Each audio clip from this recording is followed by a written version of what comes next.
Ngayon, tingnan nyo ano mangyari. Ayan o. Diba? Kapag normal yung isang amplifier, dapat bababa yung ilaw niyan. Bababa dapat yan. Hindi yan gaganyan. Walang shortage yan. Ang ibig lang sabihin yan, mataas yung biasing niya. Or, nagmamalfunction yung nagmamalfunction yung biasing niya. Kaya, pugak-pugak yung ilaw natin. Okay? Kung bali, kakatapos ko lang gumawa ng Trident na CA5. Ngayon, eto naman, Trident na CA18. Tinakpan ko lang sa may sticker dito ng Team Turbo. Tinakpan ko lang siya. Ngayon, ito siya, Trident CA18 na violet panel. Okay? Violet panel. Shoutout, and then maraming salamat sa may-ari nito na taga Bulacan. Kay Sir Manuel. Ayan, Manuel S2 Magi ng Muson City, San Jose del Monte, Bulacan. Shoutout, and then maraming salamat kay Toto kasi Ilonggo rin to kahit nasa Bulacan nakatira. Maraming salamat to sa pagkakatiwala mo ng unit mo rito sa akin. Ang issue kaya pinadala rito sa atin via Lalamove yata yun.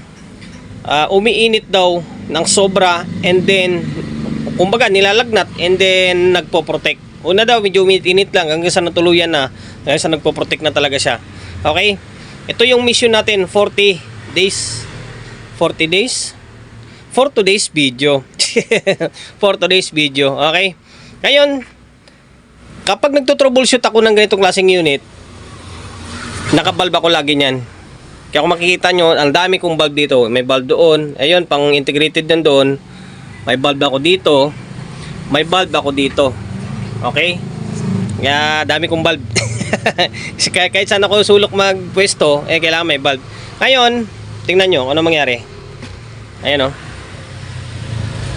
Diba?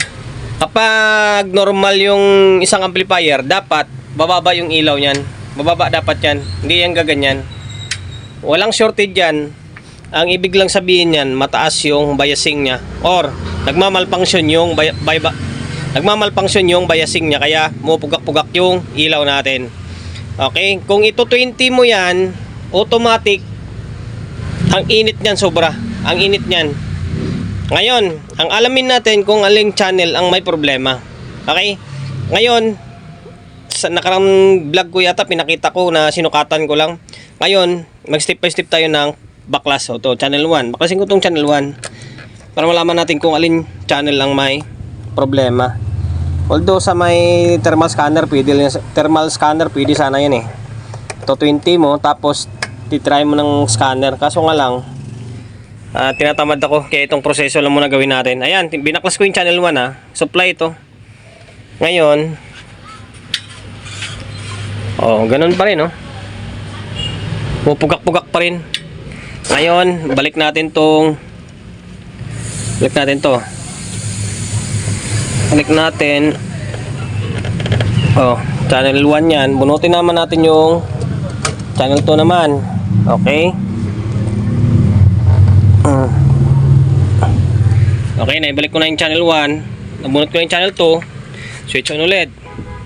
Dalawang channel na nga Okay? Dalawang channel na may problema. Sabay natin gawin to. Ngayon, wala tayong pagkuhanan ng reference ng bias niya. Gawa tayo ng diskarte, di ba? Palabas lang tayo ng mga 0.3 or di kaya sa gusto natin ng bias. Baklasin ko na tong dalawa. Okay?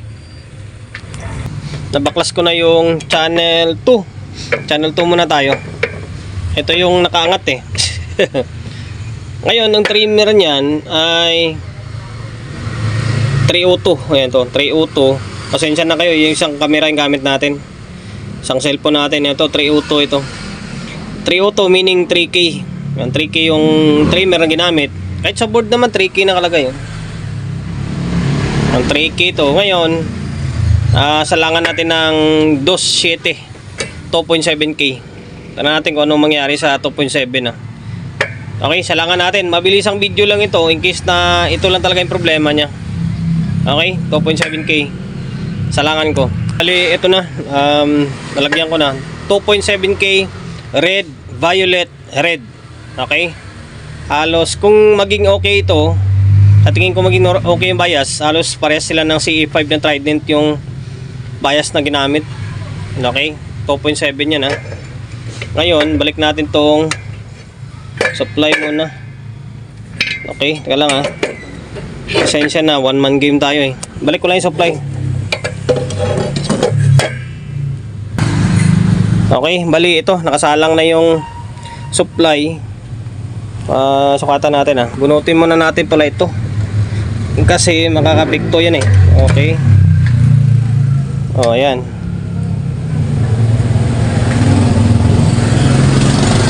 May ilaw. Parang umiilaw pa rin eh. Ulit nga. Ay, hindi pwede. Ibig sabihin, mali. May ilaw oh. Mataas yan pag ganyan. Mataas. Pero try nga natin sukatan ulit. Baka hindi yan 2.7. Wala ha, bilisan lang natin. Hindi pwede. Taas oh. Nasa 0.7 na. Hindi pwede yung 2.7. Akala ko pares lang sila ng CE5. Hindi pwede. Palitan natin to. Hindi umubra yung 2.7. Siguro mga 2.4 lang to siguro. Mga 2.4 siguro. Try natin sa langan ng 2.4 to. Okay. Haba ng proseso natin. Nagsubok ako ng 2.4. Hindi umubra. Medyo mataas. Bumabot lang siya ng mga 0.5 lang. Hindi ko lang pinakita. Mamaya i-apply ko to dito sa may kabila. Para mas makita nyo, di ba? Baka sabihin nyo, magawa lang ako ng kwento. Ngayon, sinagad ko siya. 2K. 2K pala siya. Ayan. Yan red. Red, black, red yan. 2K. Ngayon, ito magiging labasan niya. Layo, galing sa 3K, di ba? Naging normal na siya doon. Pino na. Yung 3K, umabot siya ng 2K bago bumaba yung bias. Ngayon, tingnan nyo kung anong mangyari.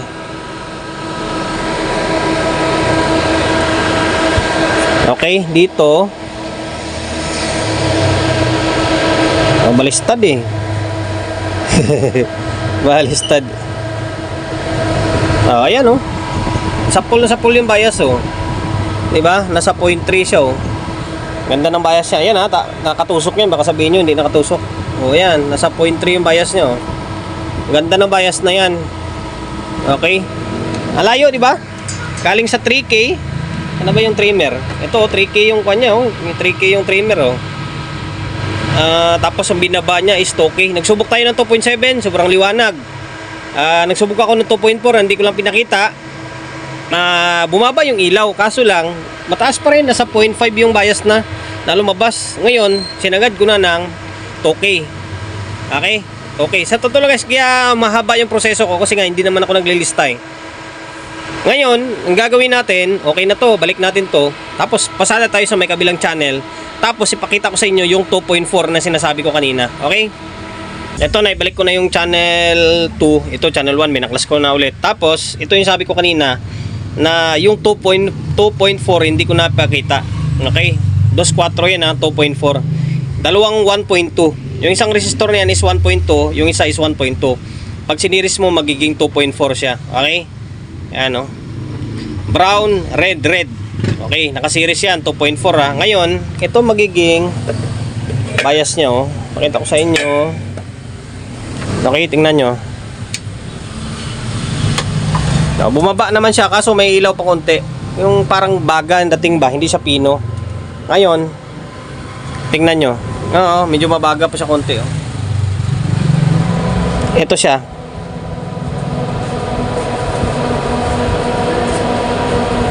Baliktad. Okay. Tingnan nyo, mataas di ba? Taas pa rin siya oh. Kunti-kunti lang yung binawas niya doon sa may 2.7 na hindi pwede yan. Iinit pa rin yan. Ngayon kalasin natin yan tapos balik natin sa dakan sa 2.k sa 2K. 2K pala 2.k tuloy. 2K. Ayan, para hindi lumaba yung video natin. Pinakita ko lang sa inyo na yung sinabi ko na 2.4 na hindi umubra. Kasi sabi ko diba 2.7, palitan natin yung 2.4. Hindi ko lang pinakita. Ngayon ito na. Ayan, di pwede. Balik natin sa Toki. Ito Toki siya, oh. Okay, kabit ko to, tapos balik natin, audio testing tayo. Ibalik ko na yung dalawang board na to, nakatornilyo na to, ha.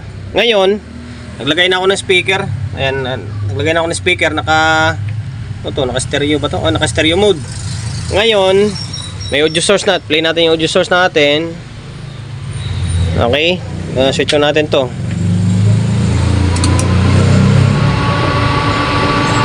Antayin natin mawala yung, ayan, wala na yung protect nya. Ayan yung bulb, napakapino. Ngayon, ay po, maingay. Isabit pa yung control, oh. Dito, channel to.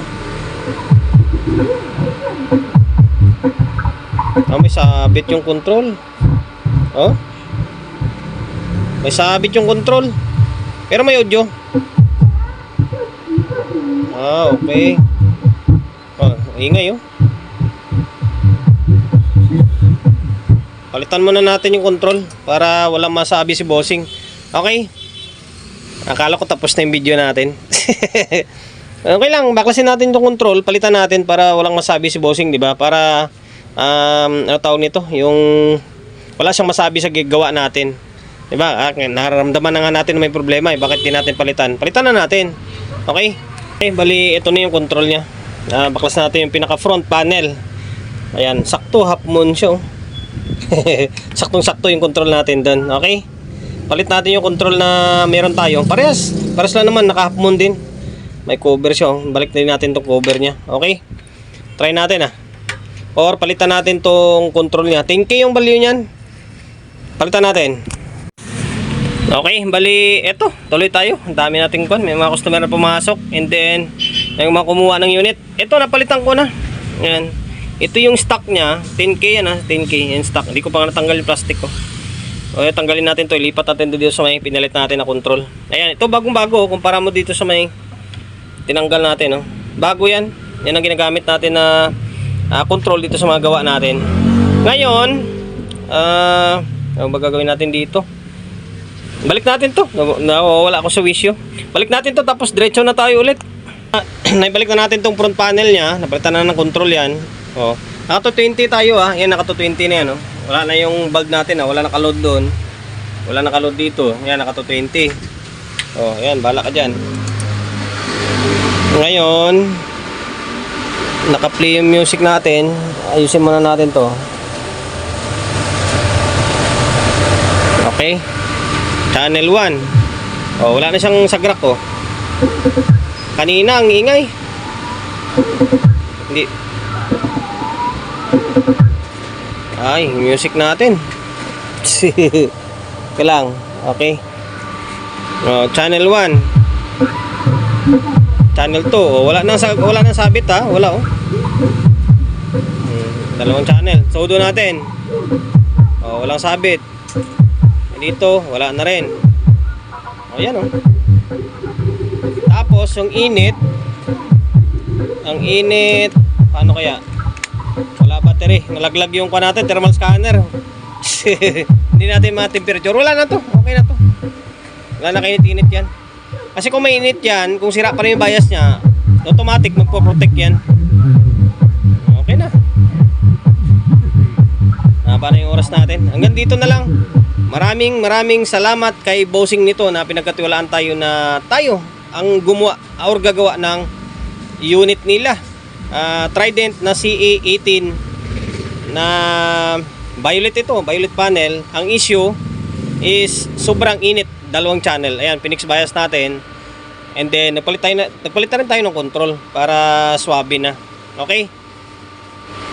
Sana nakapagbigay idea tayo sa mga kapwa natin technician na medyo bago-baguhan lang. Sa mga veterans yan, tawanan lang nila yung ganitong klaseng content. Very basic na sa kanila ito. Okay, promotion bago tayo magtapos, siyempre shop natin, Solid G Electronics Repair Shop, number 61 Don Julio Gregorio Street, sa Uyo Road, sa Uyo, Quezon City. Social media pages natin, kung hindi pa nakapag-follow, paki-follow, and then siyempre paki-share na video natin sa my Facebook, YouTube channel. So kung hindi pa nakapag-subscribe, paki-subscribe, like, share, and then siyempre paki-hit ng bell button sa gilid para updated ka sa mga susunod na video na i-upload ko. Ingat, God bless, and then peace atin lahat.